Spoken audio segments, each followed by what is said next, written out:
Bigat naman na ito. Hey bro! Ako ulit si Daryl. Samahan niyo ako ngayon bro at aayusin ko tong philodendron sa Cebuno.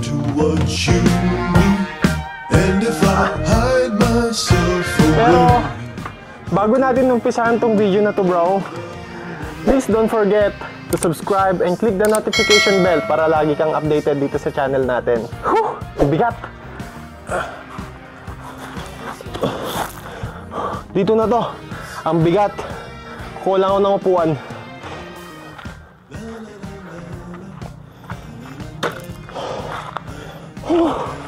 Saglit. Saglit lang. Papahinga lang ako. Oh, bigat. So, umpisahan na natin. Ang una kong gagawin dito bro is i-uproot ko muna. Sobrang nakadikit na to sa 2 years na hindi napalitan yung potting mix na ito. Hinayaan ko lang dito to. Kaya hindi ko na siya mahugot. Nakadikit na dito yung mga roots niya. Ayan. Tanggalin ko lang yung mga roots na nakadikit dito sa paso. Bakit ko naisipan na ayusin to bro? Kasi dalawang plant na to, pero iisa lang yung mother plant niya. So, ito yung main plant niya bro is namatay na. Kaya kailangan ko na siyang i-repot. Mapalitan ng potting mix. 4,000 ko pa to nabili noon bro nung kasagsagan ng plant damage. And nakapag ROI naman ako dito. Pagka ROI ko, ayun, hindi na ako nakapaghalaman ulit. Oo, hirap tanggalin niya ito. Ayun oh. Ayun. Di ba? Gumalaw bro. Ayan. Huwag ka maputol please. Boom! Kung makikita nyo, sobrang root bound niya na at compact na yung potting mix niya bro. Kaya kailangan nang mapalitan to.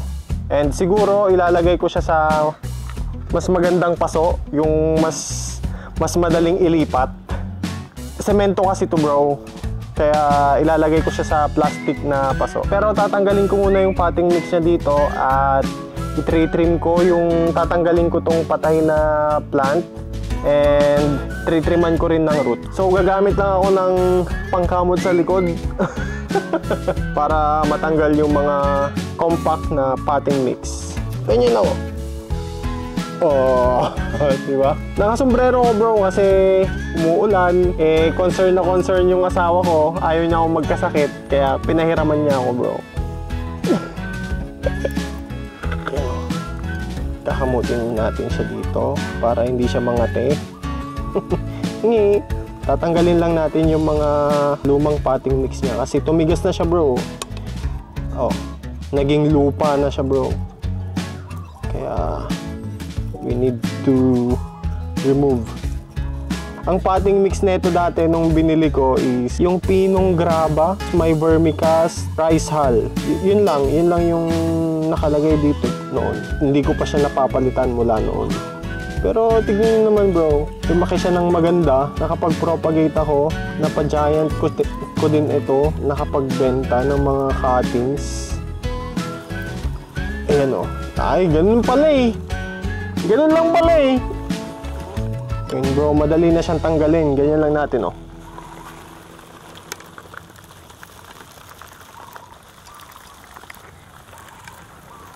Dumi ko na, nakaputi pa man din ako. Masyadong galaw-gaw eh. Pang thumbnail. So meron akong scissor dito bro. Kukunin ko na tong plant na to, tong buhay pa. Alright. Tama ba? Tama ba yung pinutol ko? Mukhang mamamatay pa ata ito ah. Oh, eto yung magandang cuttings bro. And syempre bro, maglalagay lang tayo ng fungicide sa pinagkatan natin para hindi siya mabulok bro. And eto yung natanggal kong plant. Dito ko siya hinati. And eto yung original node niya bro. Yan o. And parang tuyo na rin siya. Ito, pwede ko pa sanang maagapan to noon pero nag-procrastinate ako bro. Yan o. Kakat ko siya dito. Tignan natin yung laman. Oh. Wala na siya oh. Wala na. Kahit hati-hatiin pa natin dyan bro. Wala na oh. Talagang nabulok siya bro. Bulok. Bulok. Hanggang dito. Bulok pa rin. So, tignan na natin kung meron pa tayong maisasalba dito. Bulok. Wala pa rin bro. Pababa ng pababa. Wala. Wala tayong masasalba ata dito bro. Wala na. So, ito yung original node na niya oh.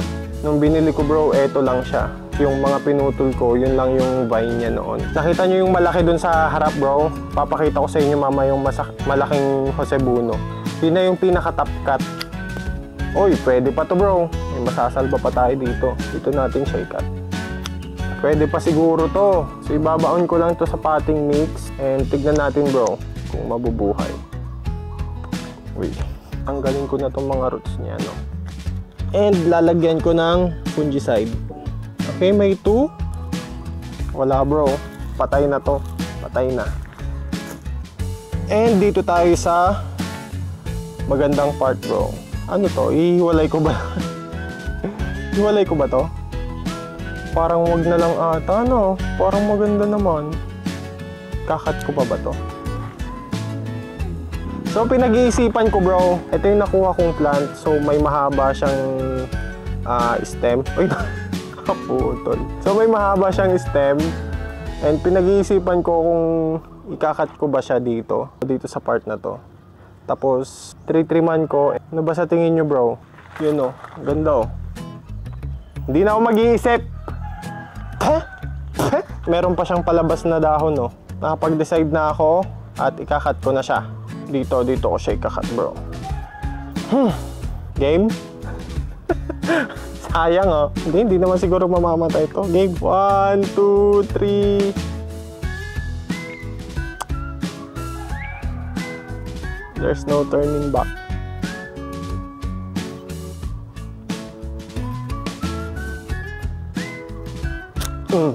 Sana. Yung isang buong plant kanina, meron na akong dalawa. Meron pa akong dalawang cutting dito. So, hindi ko na chachap-chapin to bro. Kasi sayang naman. At, eto ba? Chachap-chapin ko pa ba to? O, sige. Chachap-chapin ko daw, sabi ni Bobby. Yan siya oh. Pero, per node ko sa chachap-chapin, no? Para magkaroon tayo ng madaming Josebuno. Tanggalin na natin. Mga patay na roots. Lagay ko siya dito. Alright, tatanggalin ko na to. Okay, meron tayong mid cuttings na dalawa. Ito, chap-chapin ko na. Chap-chapin ko na rin ata ito ay. So, ilalagay ko sa water yan. Kuha pa ako ng isa dito. Huh? Isa pa? Hindi niya rin masusupport no? Sige, isa pa daw, sabi ni Bobby. So meron na akong 4. Alam nyo ba bro, may nabasa ako na pagka pinuputol daw natin yung mga halaman, sumisigaw daw sila bro. Ano yung sigaw? Siyempre, lalagyan natin ng Ditain bro para mag-heal agad yung sugat nila. Yan lang natin din yung mga cuttings. Itong mga to bro, patutuyuin ko lang tapos ilalagay ko sila sa water. Tapos itong mga to is lulubog ko sa potting mix. Tignan natin kung mabubuhay ba sila. Okay, that's it. And pupunta na tayo doon para magpaso. Let's go. Alright, andito na tayo bro at magpapaso na tayo. Let's go. So para dito sa top cut bro, magtitira lang ako ng 3 dahon. Kasi may papalabas na isang dahon dito. Takes a lot of energy para mailabas to. So tinanggal ko na yung 2 dahon bro. It's for its own good. Yung dito ko ilalagay bro. Tamang-tama lang siguro yan. Lalagyan ko lang ng fungicide yung mga pinagkatan ko ng leaves. Alright. Itatanim ko na. As usual, konting potting mix. And ilalagay ko na to.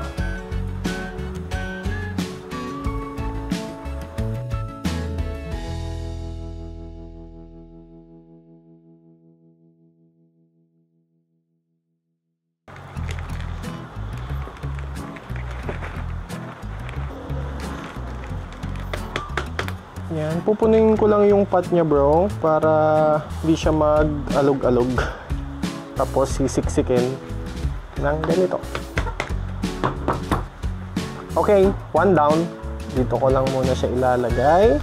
Itong mga nodes na to bro is dito ko na lang ilalagay sa maliit na paso. Ganun lang din, maglalagay lang din ng konti. Tapos yung may roots, tignan ko nga bro kung mabubuhay pa to. Bawasan ko pa ng roots to. Masyadong marami. Ako ilalagay. Etong mga nodes na to is, andito yung growing point niya. So, dito ko lang din siya ilalagay. Ganyan lang ginawa ko bro. Tinusok ko lang. Tapos ganun din sa iba bro. Hanapin ko lang yung growing eye. Tapos, yun yung yun yung nasa labas. So, andito yung growing eye. So, ito yung nasa taas. So, ayan. Tapos na. So, let's wait bro kung anong mangyayari sa mga nodes na to. If mabubuhay ba sila or what. Let's see. Itong dalawang leaf na to is ilalagay ko sa soil. And for these two is ilalagay ko naman sila sa water. So, tignan natin bro kung alin yung mas mabilis na mabubuhay. Yan. Meron lang akong barbecue stick dito bro. Tutusok ko dito para hindi siya umalog. Tusok dito. Okay, eto bro. Hindi ko siya masyadong nilagyan ng potting mix. Kalahati lang netong paso.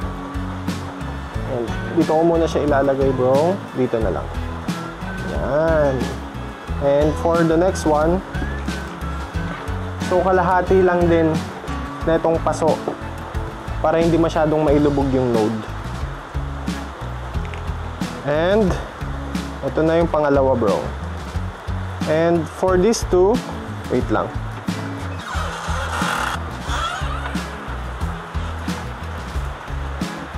Baliktad. Baliktad yung nagawa ko bro. Dapat ito ang mapupunta sa soil eh.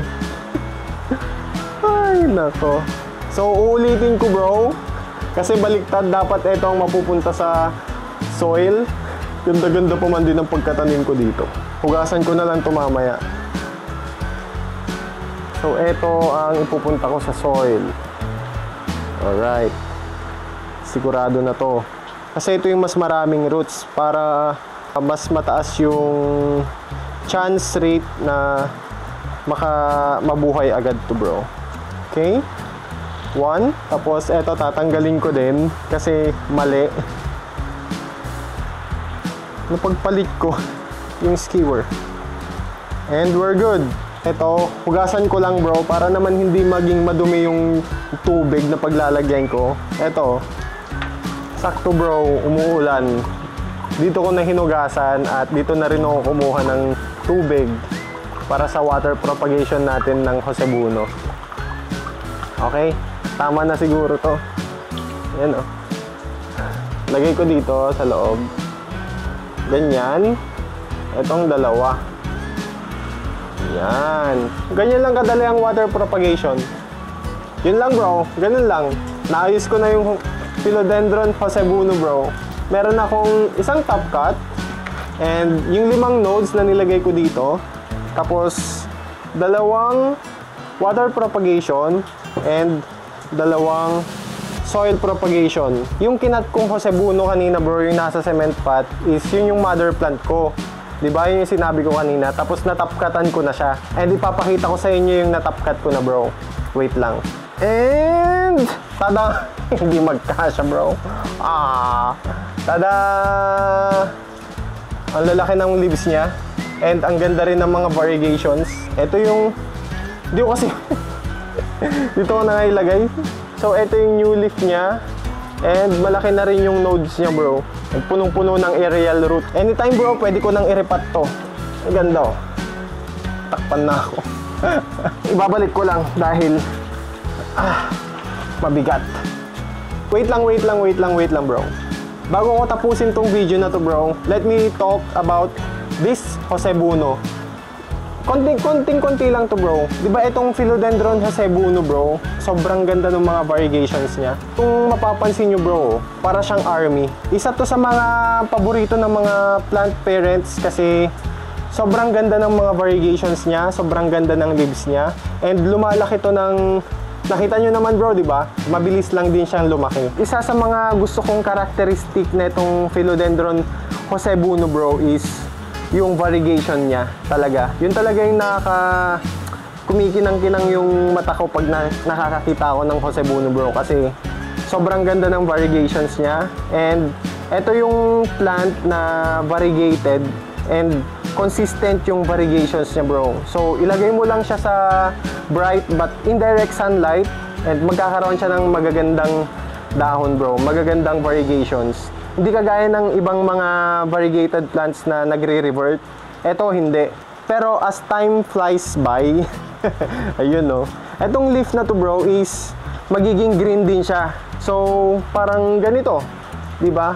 Medyo nagfi-fade yung color white na variegations niya.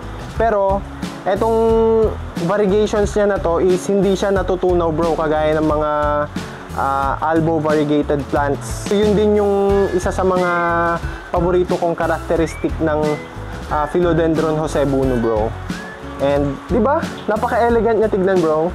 And sa pag-aalaga na ito bro, hindi naman siya ganun kahirap alagaan. Madali lang siyang alagaan bro. Basta ilagay mo lang siya sa bright but indirect sunlight. And ayan, gaganda yung mga dahon niya bro. Gustong-gusto niya ng airy potting mix bro para makagalaw-galaw yung mga roots niya. For the watering bro, mag-water lang kapag dry na yung potting mix. Huwag niyo siyang araw-araw diligan bro kasi mamamatay siya bro. And kagaya nga ng palagi kong sinasabi bro, it is okay to underwater your plants than overwater your plants. Lagi niyong tatandaan yan bro. Diba nakita nyo naman sobrang dali niyang alagaan bro. 2 years na siya dun sa cement pot pero hindi siya namatay. Nag-grow pa siya. Ganun lang siya kadaling alagaan bro. So ayun bro, ano pang hinihintay mo? Get yourself a Josebuno and enjoy. So hanggang dito na lang bro. Hanggang sa muli, the wheel out. Fist bump. Hindi ko abot, wait lang. Huwag niyong kakalimutan na mag-subscribe and click yung notification bell para lagi kang updated dito sa channel natin, bro. Fist bump. Trust each other, always make things